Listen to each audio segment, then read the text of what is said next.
light couldn't chase away the remnants of the nightmare.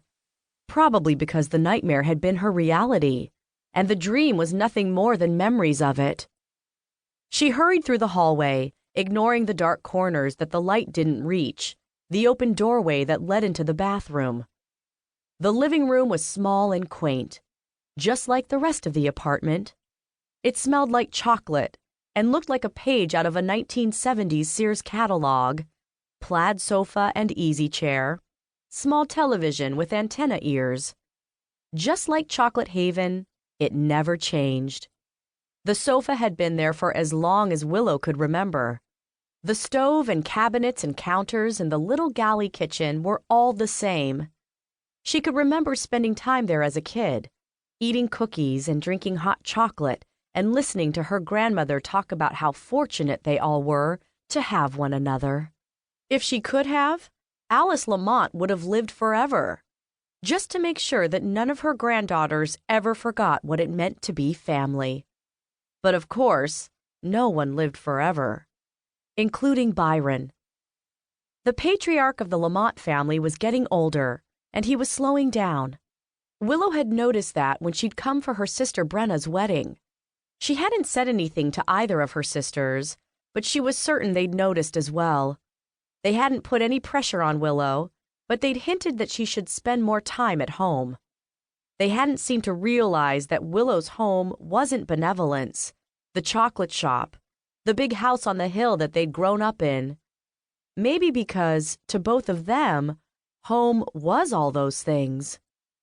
Not a surprise when it came to Adeline. She'd always loved Benevolence.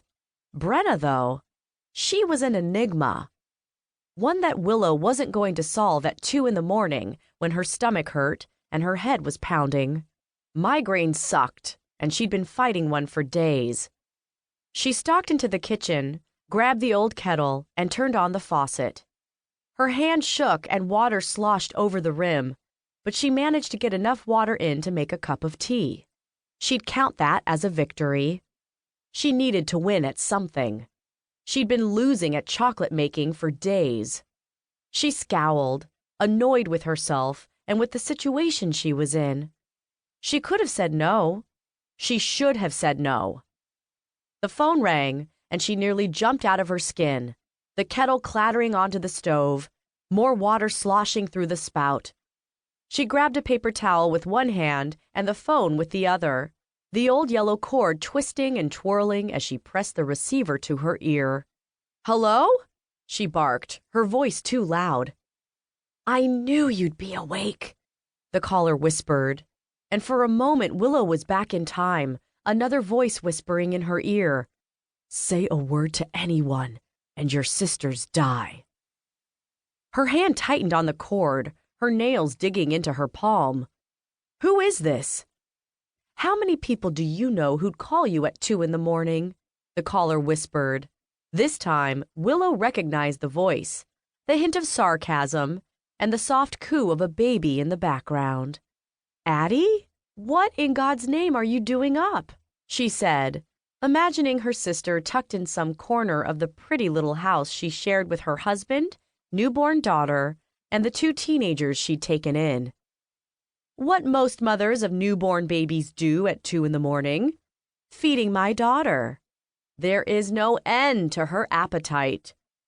She didn't sound frustrated by that. She sounded content.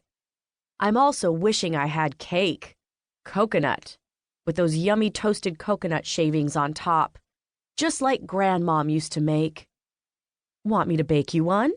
Willow opened the fridge, eyeing the empty shelves. No eggs, no milk, no butter. She doubted she had flour or sugar in the pantry cupboard, and she knew for sure she didn't have coconut. But if Addie wanted cake, she could run to the next town over, go to the all-night grocery store, and grab the ingredients. It would give her something to do. "Don't you dare." "Why not?" "First, that would take hours. Second, I'm trying to lose the baby weight. That's not going to happen if I stuff my face every time my daughter eats." "You don't need to lose weight." "That's not what Mom says." "Since when do you care what Mom says?" "Since